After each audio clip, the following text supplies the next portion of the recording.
welcome back. We are in the Leadership Lounge where we embark on a journey. It's not about a destination, it's not about an arrival, it's about alignment. It's about evolving with the needs of those who we serve in pursuit of that shared vision. I'm Dr. Shanesia Davis.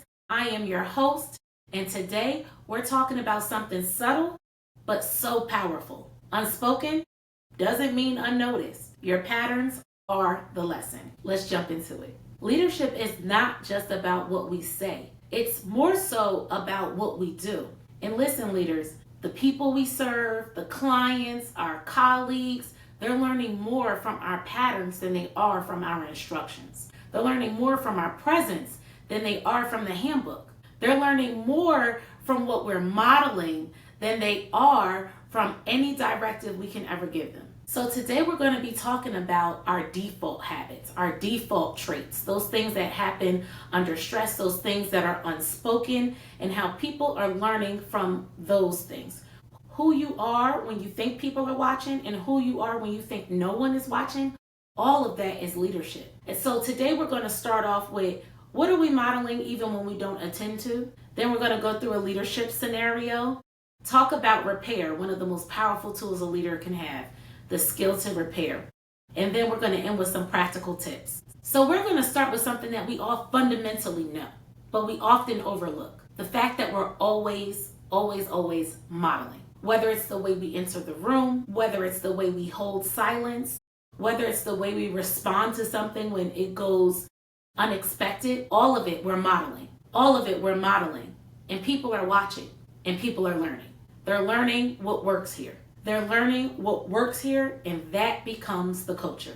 So to get us started, I want us to just take a moment to reflect.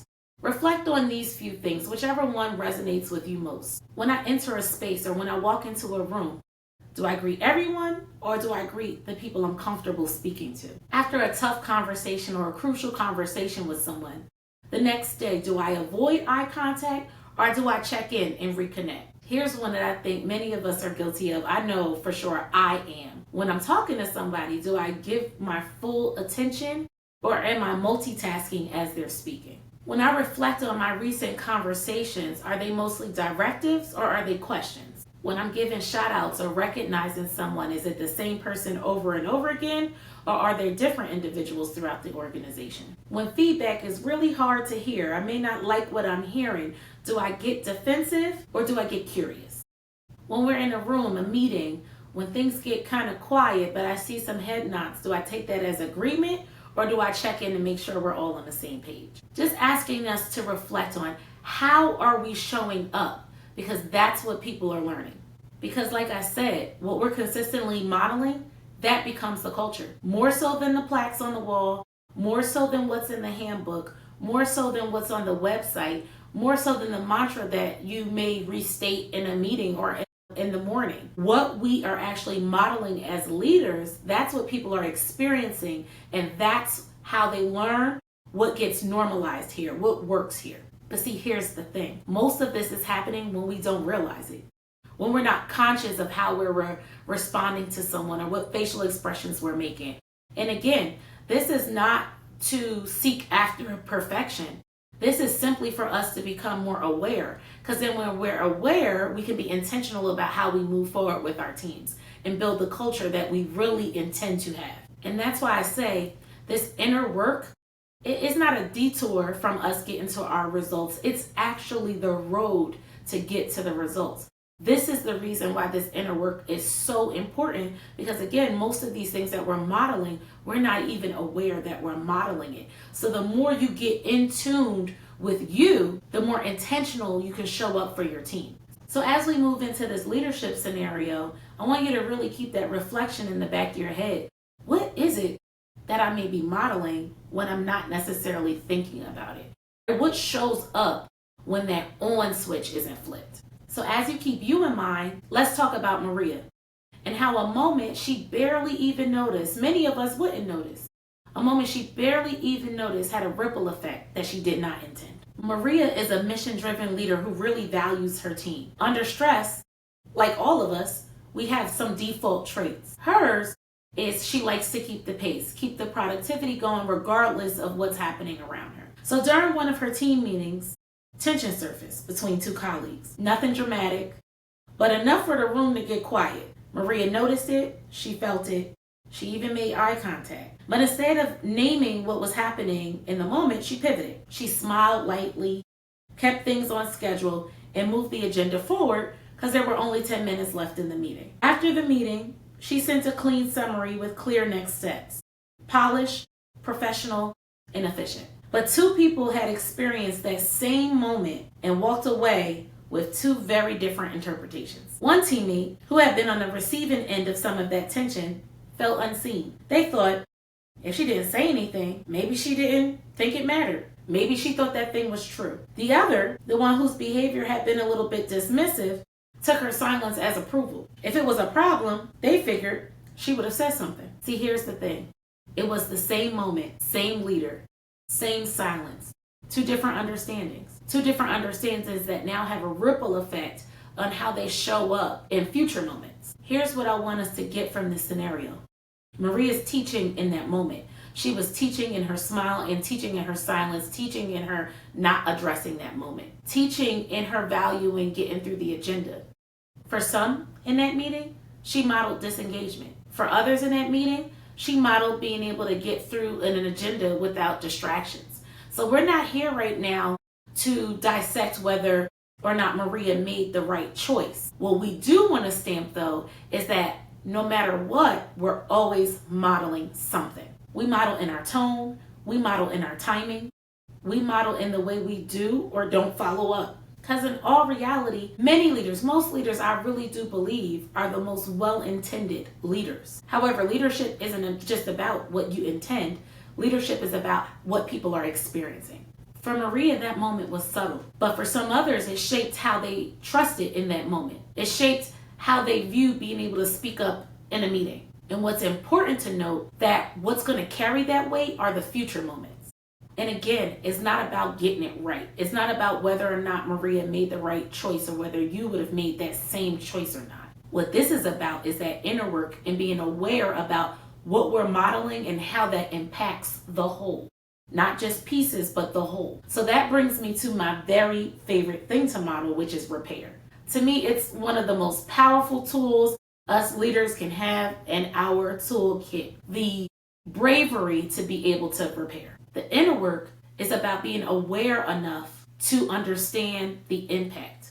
So therefore, we can be intentional about how we move forward with our teams. And if we notice that it impacted some in ways that we did not intend, that's when we get to be brave enough to then employ repair. Repair is one of the most powerful tools we can have in our toolkit as leaders because it teaches the team, accountability lives here for everybody, not just some. Oh, okay, it's cool to take risk here. I'm safe here. Repair teaches the teams this. And once that becomes the pattern, once that becomes the culture, oof, sky's the limit. Because we know we've all been in the organizations. We may be in the organizations right now where the posters are hanging up on the wall talking about this is a growth zone. We evolve here. It's in the mission statement. It's in the PD slides. It's in our call to action. But if people don't see what repair looks like in real time, all of those things that are said becomes just words. Because safety isn't built by what we write or what we say. It's built by what we model. And thinking about Maria, that moment doesn't have to define her leadership. Her ability to come back, reconnect, realign, that's what makes all the difference. Think about how brave it is and how powerful it is for a leader to get to say, you know what? I realize I missed an opportunity. Or you know what? I realized that I did something opposite than what I said. Imagine the type of safety that gets built there. Imagine the type of freedom and liberation that gets to live in your organization when people realize they are not striving for perfection. Everybody falls here. However, it's the get up. Imagine if leaders were able to model self-correction. Like really think about that. Imagine what that would do to our teams if we were able to model self-correction, because we're modeling something all the time. That's the point. We're modeling something all the time. And the inner work is about being self-aware to know what we're modeling at any given time, and then we can operate in self-correction. Imagine that. Teams will take more risks, which leads to innovation, and we know we're solving problems that we haven't been able to solve in the past. That requires innovation. Innovation requires risk. Imagine the freedom to take risks when there's self-correction involved, if we're modeling that as leaders. Defenses get to go down, so feedback gets met with more openness.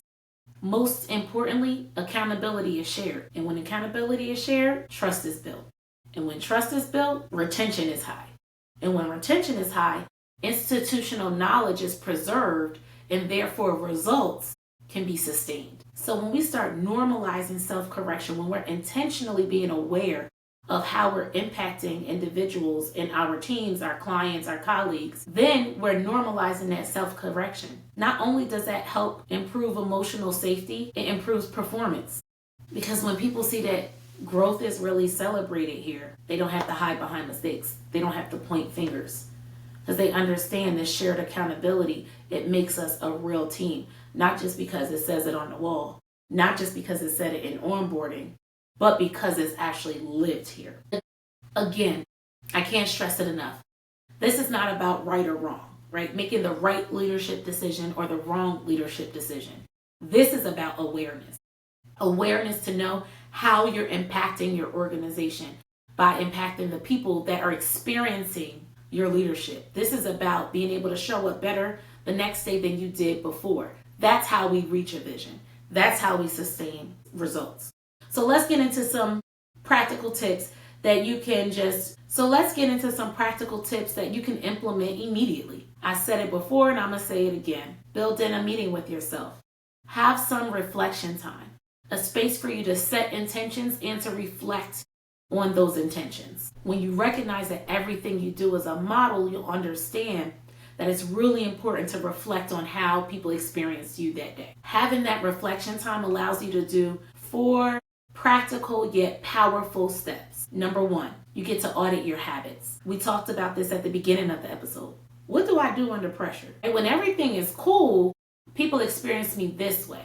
But as soon as pressure starts to push in, this is what people experience. Audit your habits. What might I be teaching others, especially unintentionally?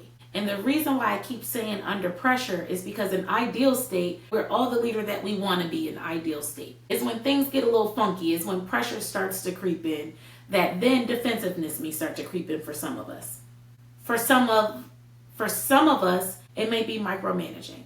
For some of us, it might be over-explaining. For some of us, it might be silence. Whatever it is, audit your habits so that you can be aware of what shows up for you. That brings me to number 2. Name your growth out loud. Because here's the thing. You do not have to be polished to be powerful. Name your growth. Whether it be practicing patience, practicing silence, name it for your team. So that because you're modeling what it looks like to be aware of something and then act on it. You get to say to your team, I'm practicing more patience before I respond. So when you see me give a 2-second or 3-second delay, it's because I'm practicing more patience. Or you get to say, I notice that I get a little quiet during conflict and I'm practicing being more present. Because once you name it out loud, especially for your team, that's when we get to number 3. Ask for feedback. You can ask for feedback on your growth. You can ask for feedback on what you may be modeling that you may not be aware of. Right? If you told your team, hey, I'm practicing more patience, you get to ask for feedback. I've been practicing more patience. How has that been for you? Ask your team. They know. Ask them. Say, hey, when things get a little stressful around here, what is it that you say that I do? What do I tend to do under pressure? Ask them, because that'll help you be more aware. That'll help you audit your habits, and then that can lead to you naming your growth so that you can ask for feedback. And again, this reflection time then brings us to our 4th and final practical tip. Remodel. That's it. Remodel. Because when you're reflecting and you're self-aware, you get to go back at the thing. Because at the end of the day, the truth is we're all going to model something that we don't intend to model. It's going to happen. Right? We're not going to be on all the time. We're human. But you get to remodel. That's not failure. You're modeling courage for your teams. You're modeling the type of courage that knocks outcomes out of the water. When you're honest with yourself, you get to notice when those patterns are resurfacing for you. And here's a powerful line. Let me try that again, right? That lets your team know that you've acknowledged it and you're coming back at it. That remodel is a powerful thing. So to recap, have that reflection time. Set your intentions, because that reflection time allows you to audit your habits. Then you get to know what you're going to name out loud. What growth are you going to name out loud? You're going to ask for feedback, and then you're going to remodel. Again, the problems that we're trying to solve have not been solved yet. So the leadership challenge is this. I want you to ask somebody. Go to a colleague, go to a team member and say, what is it that I model in tough times? In hard times, when things get a little funky, what is it that I tend to do? Ask them and take that to your reflection time. I encourage you, don't defend it, just listen. Because that awareness is that first step to alignment. I really appreciate you joining me in the Leadership Lounge today. And as we close out, I want to leave you with this reminder. We are modeling something all the time. Just because it's unspoken does not mean it goes unnoticed. It's not about right. It's not about wrong. It's not about arrival. It's never about the destination. It's always about this journey. This inner work is about how do you become more in tune with the best version of you. Because that's the only person that can do what you were called to do. Until next time, I want you to save this, share it, sit with it. I'll see you next time in the Leadership Lounge.